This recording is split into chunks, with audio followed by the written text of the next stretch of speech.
بسم اللہ الرحمن الرحیم۔ استنبول، مصنف محمد سعید۔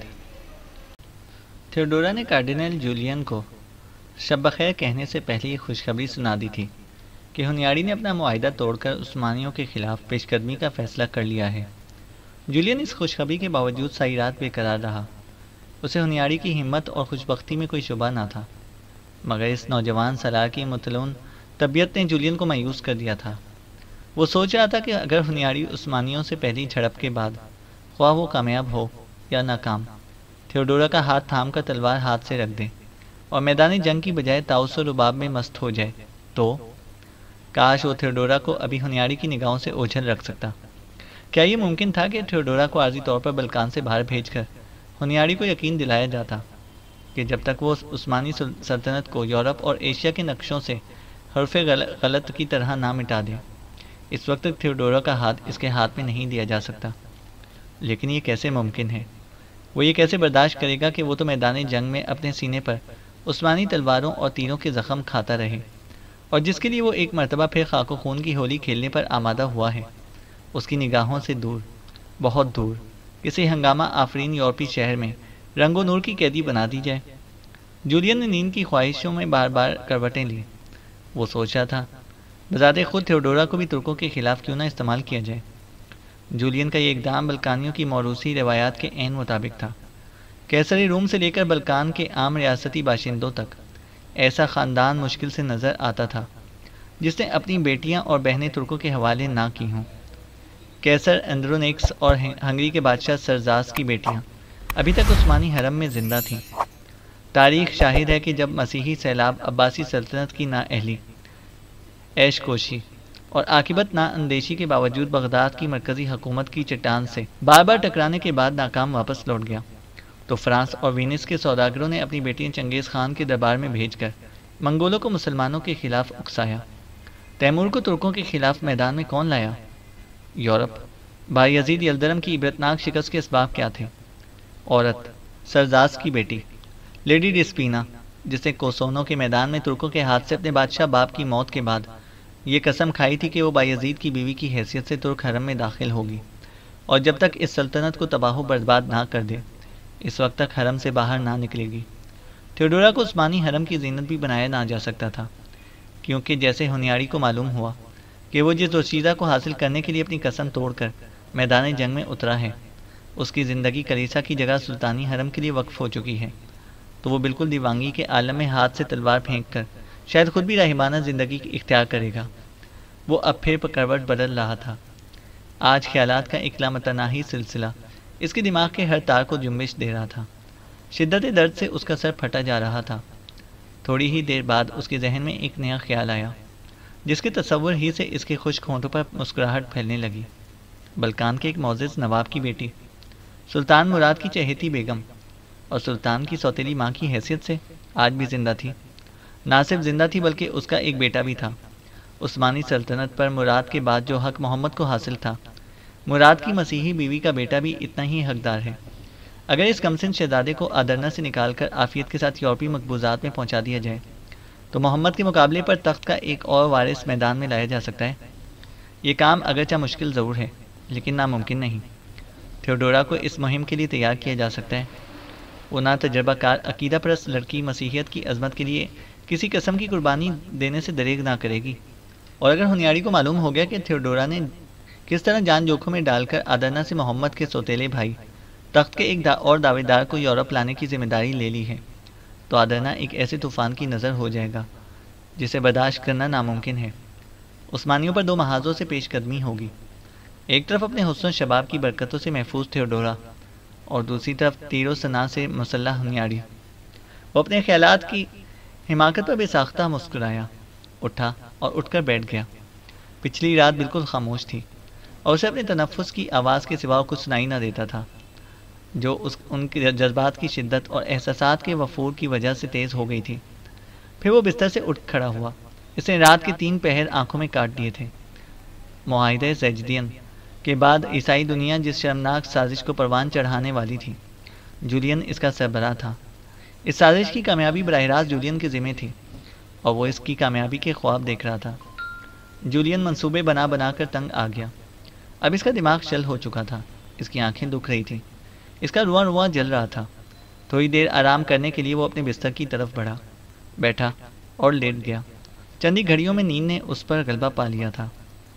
دروازے پر دستک کی آواز سن کر اس کی آنکھ کھل گئی۔ وہ اپنی دونوں آنکھیں ملتا ہوا اٹھ بیٹھا اور بولا، میں جاگ رہا ہوں، اندر آ جاؤ۔ پھر وہ سرکا اور ہونیاڑی اپنے مخصوص سفید فوجی لباس میں دہلیز پر کھڑا جولین کے کمرے کا جائزہ لے رہا تھا۔ ہونیاڑی وہ زیر لب مسکرایا۔ اس نے اپنی آنکھیں ملی اور بڑی بے تابی سے ہونیاڑی کے قریب آیا۔ وہ کتنا خوبصورت لگ رہا تھا، سفید فوجی لباس، سیکل کیا ہوا نکرئی خود، کلگی میں لگے ہوئے حسین رنگین پروں کی جھلمل اور کمر میں لٹکی ہوئی تلوار۔ عجیب بہار ہے، جولین کے ہونٹ لرزنے لگے۔ آہا، بلکان کا وہ خوش نصیب جوان سال سالار جسے مادر وطن ہنگری کی حفاظت کے لیے اپنی شجاعت و بے جگری کے باعث یورپ کی جنگی تاریخ میں ایک ایسا مقام حاصل کر لیا جہاں اس کے نام کے آس پاس گنتی کے چند ہی فاتح دکھائی دیتے ہیں۔ میں کہیں خواب تو نہیں دیکھ رہا؟ کہیں میرے احساسات کی شدت نے مجھے دھوکہ دینا تو شروع نہیں کر دیا؟ جولین نے کہا۔ ہونیاڑی نے سپاہیانہ سنجیدگی سے کہا، میں نے ترکوں کے خلاف پیش قدمی کا فیصلہ کر لیا ہے۔ مبارک مبارک، جولین چلایا۔ صلیبی جانباز کوچ کے لیے تیار کھڑے ہیں، ہونیاڑی نے کہا۔ آئیے، آپ انہیں برکت دیجیے اور دعا کے ساتھ رخصت کیجیے۔ مجھے یقین ہے کہ تم جیسا ذمہ دار شخص یہ غلطی دوبارہ نہ کرے گا۔ جولین نے ہونیاڑی کے کندھے پر ہاتھ رکھ کر کرسیوں کی طرف بڑھتے ہوئے کہا، ترکوں کو اس قدر سادہ دل نہ سمجھو کہ انہوں نے مراد کے بعد اپنی دفاع اور تحفظ کے لیے کوئی موزوں قدم نہ اٹھایا ہوگا۔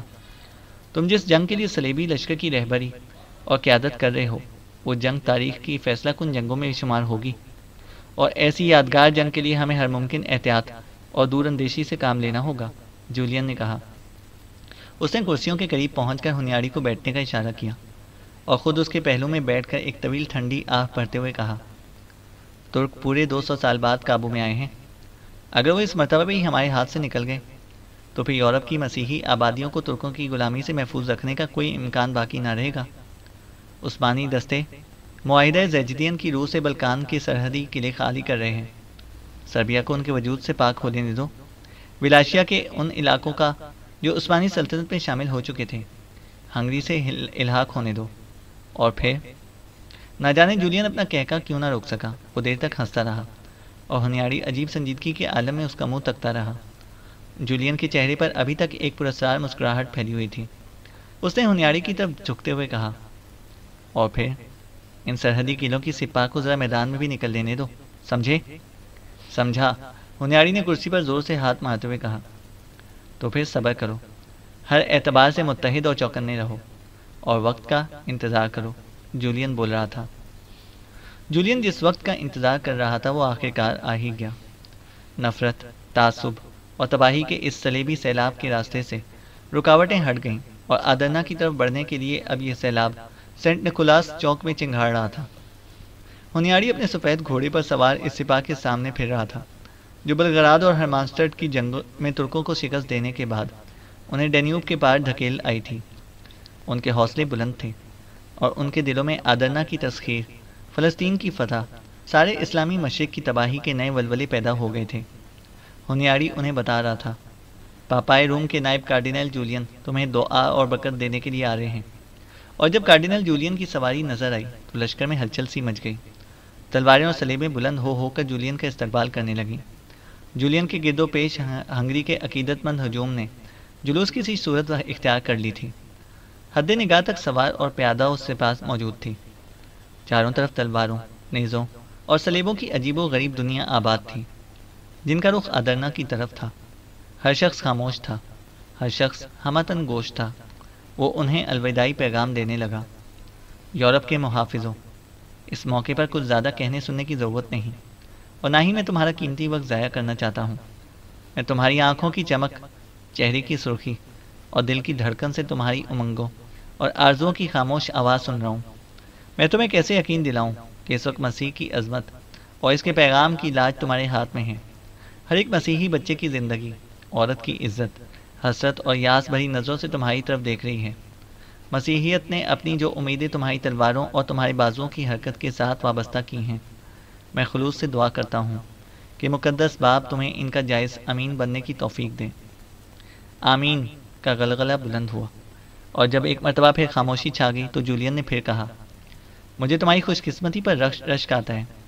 تمہارا قائد یورپ کا وہ جوان سال سپہ سالار ہے جس نے یورپ کے 2 میدانوں میں عثمانی سلطنت کے تاجدار مراد کو یکے بعد دیگرے ایسی شرمناک شکستیں دیں جس کی مثال نہ تو عثمانی اور نہ ہی یورپ کی مسیحی تاریخ پیش کر سکتی ہے۔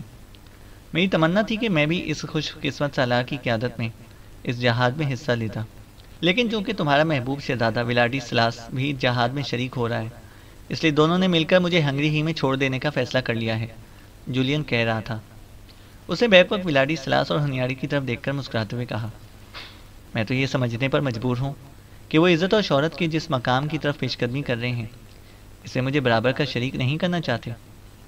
میرے بہادروں، جولین نے اپنی آواز کو اور بلند کرتے ہوئے تقریر جاری رکھی، تمہارے دل میں کہیں یہ خیال جڑ نہ پکڑ لے کہ تمہاری منزل آدرنا اور تمہارا مقصود صرف سلطنت عثمانیہ کی تباہی ہے۔ ہرگز نہیں، بلکہ یہ تو تمہاری عظیم الشان کامیابی کا پہلا زینہ ہے۔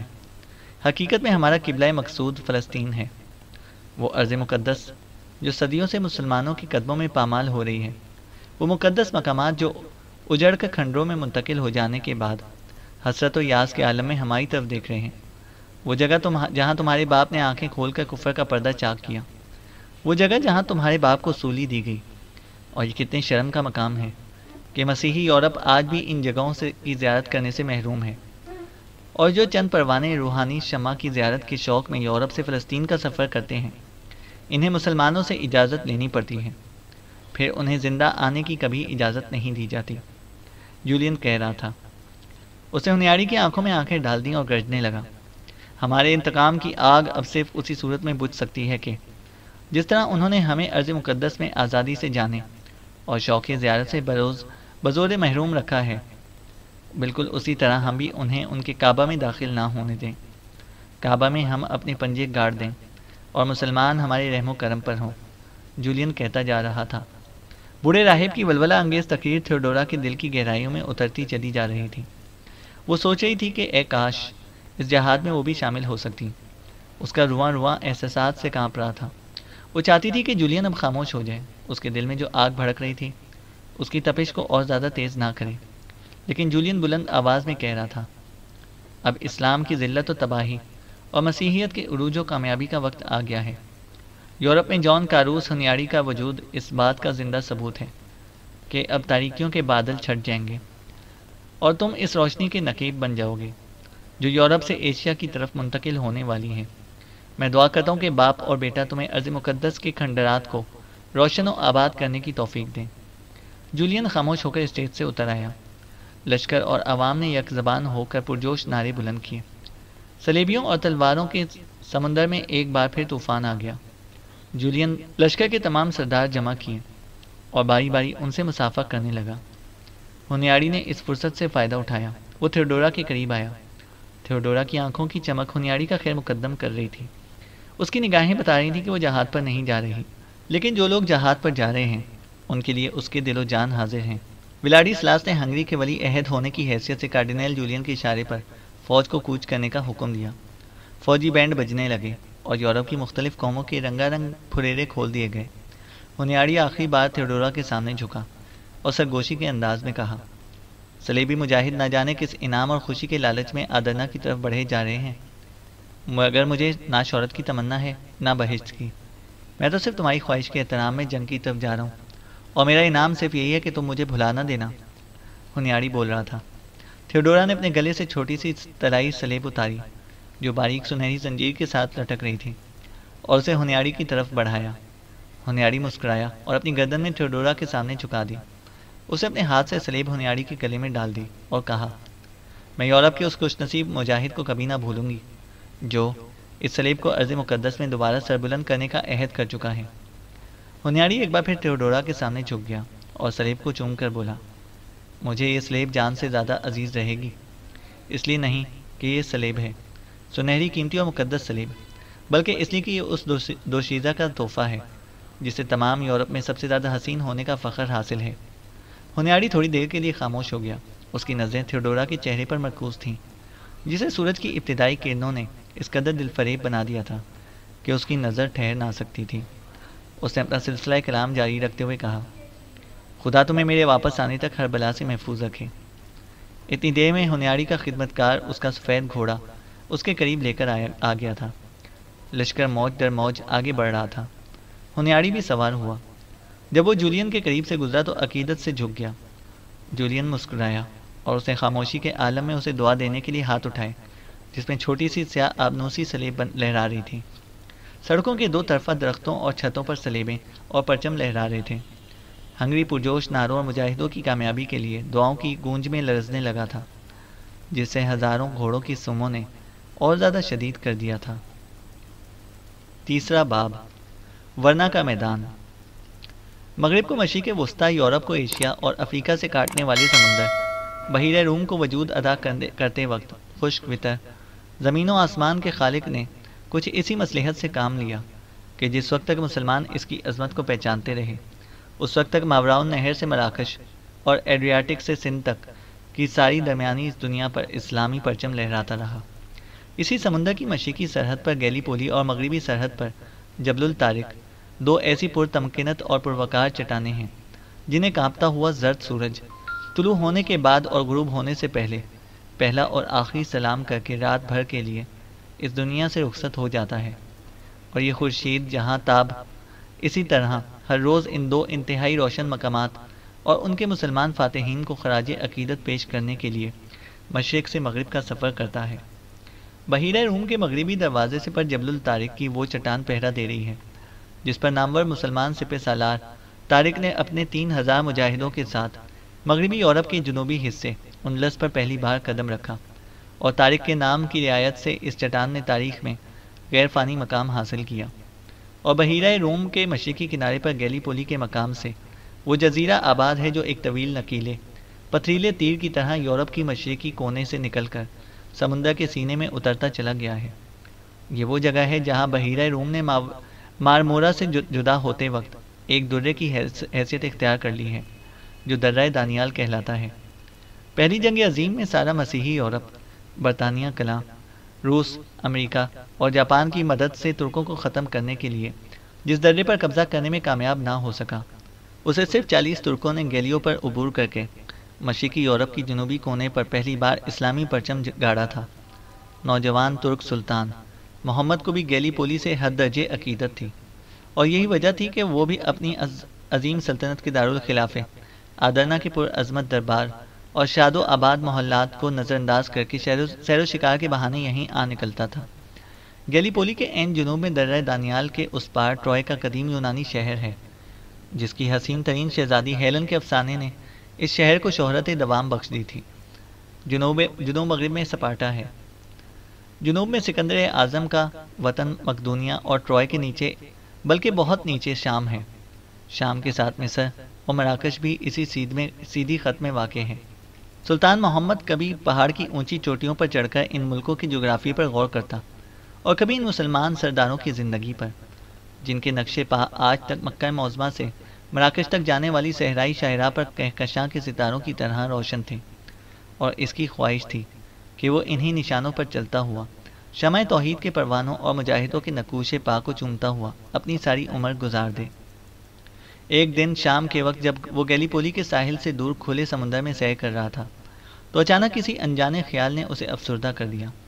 اسے اپنے ذہن کو اس خیال کی گرفت سے آزاد کرنے کی جد و جہد میں اپنے گرد و پیش نگاہ ڈالی۔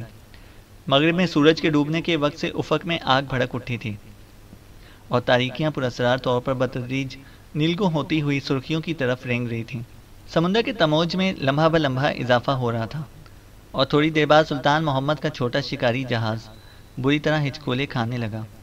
ملا سلطان کے اشارے پر جہاز کو ساحل کے قریب لے جانے کی کوشش میں تھے، مگر سمندر کے تیزی سے بڑھتے ہوئے مد و جزر نے جہاز کو اپنی گرفت میں لے لیا۔ وہ اسے ساحل سے لگانے کی جتنی کوششیں کرتے، لہریں اسے اتنا ہی اور دور لے جاتیں، اور آخر ملاحوں نے جہاز کو مد و جزر کے رحم پر چھوڑ دیا۔ اب جہاز آہستہ آہستہ اس چٹان کی طرف بڑھنے لگا جہاں آج سے کچھ عرصے سے پہلے یہی جہاز تخت سے دستبردار ہونے والے سلطان مراد کو میلنشیا میں گوشہ نشینی کے لیے یورپ سے ایشیا لے جانے کے لیے لنگر انداز تھا۔ سلطان محمد کی نگاہیں جب بھی چٹان پر پڑتیں اس کی حالت متغیر ہونے لگتی، ملاحوں کو یہ راز معلوم تھا، اس لیے وہ ہمیشہ اس کے جہاز کو اس چٹان سے دور لنگر انداز کرتے۔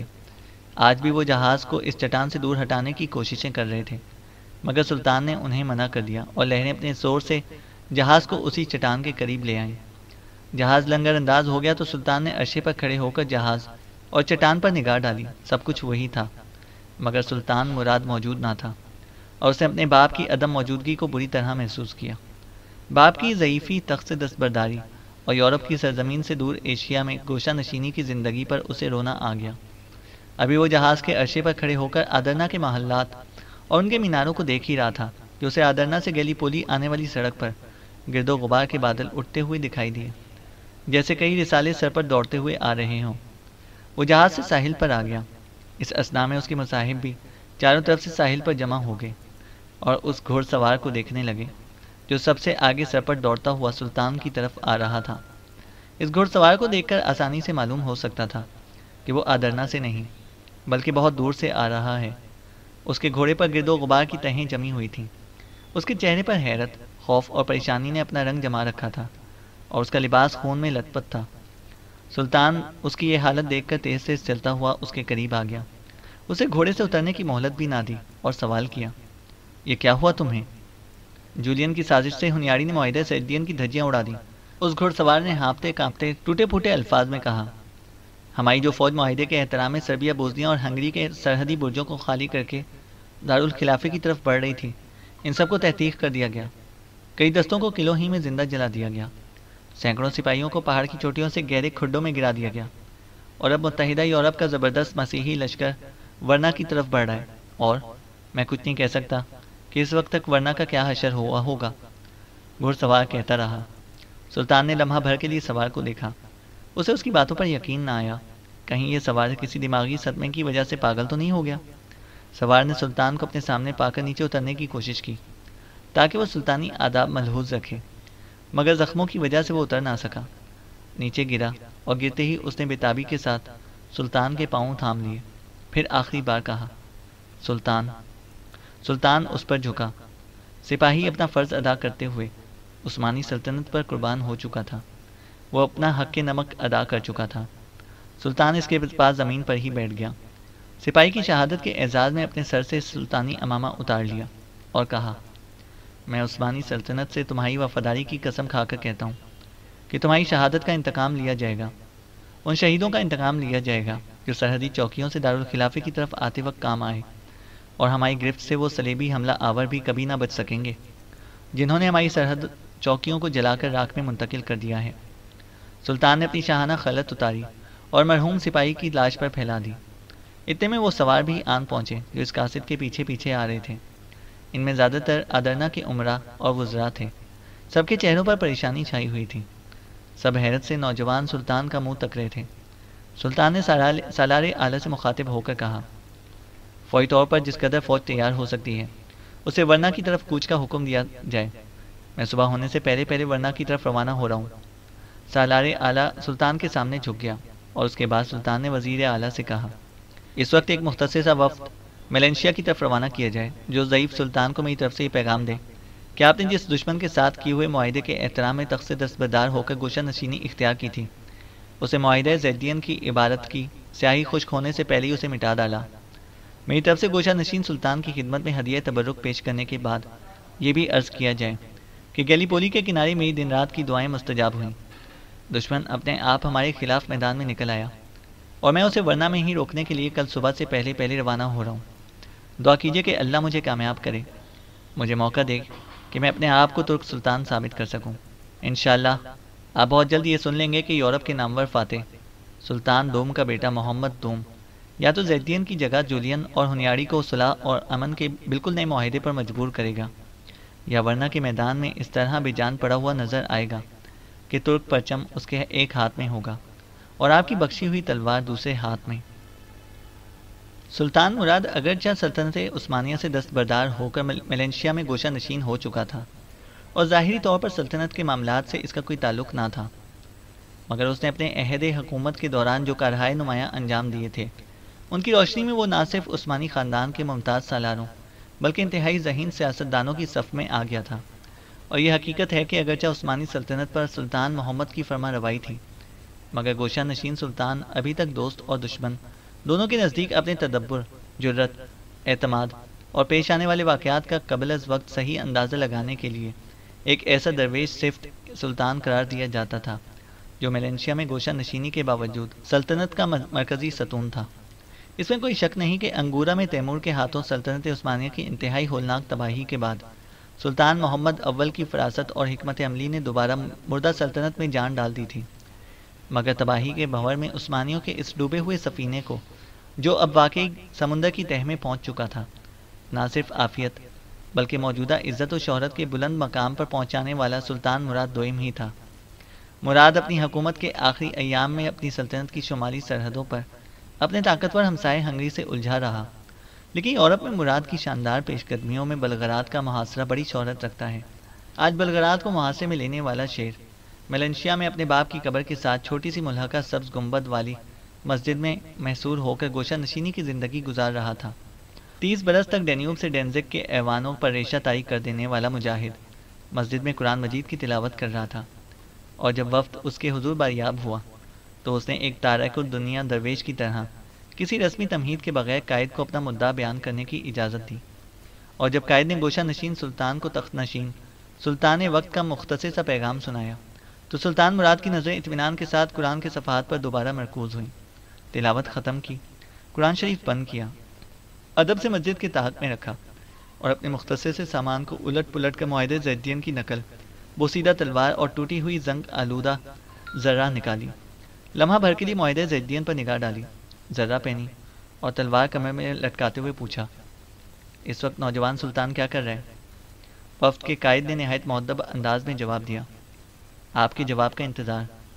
یہ سن کر گوشہ نشین سلطان نے معاہدے زیدین کی نقل کو طے کر کے اپنے کمر بند میں رکھتے ہوئے کہا کہ ترک مسلمانوں کو خدا نے صرف اس لیے زندگی عطا کی ہے کہ وہ اس سے اپنی عزت و وقار کی حفاظت کریں، اور اپنی زندگی کی حفاظت کے لیے بذات خود موت سے پنجہ آزما ہوں۔ یہ تمہاری زندگی اور موت کی آخری کشمکش ہے، اس میں فوجوں اور جنگی ساز و سامان کی کثرت تمہاری کوئی مدد نہ کر سکے گی، اس لیے جو کچھ تمہارے ہاتھ میں ہے اسے سمیٹ کر طوفان کی طرح ورنہ پر چھا جاؤ۔ آج تمہارے زبردست حریف فتح کے نشے میں بدمست دشمن کو جو چیز شکست دے سکتی ہے وہ تمہاری جرت اور عزم کی پختگی ہے۔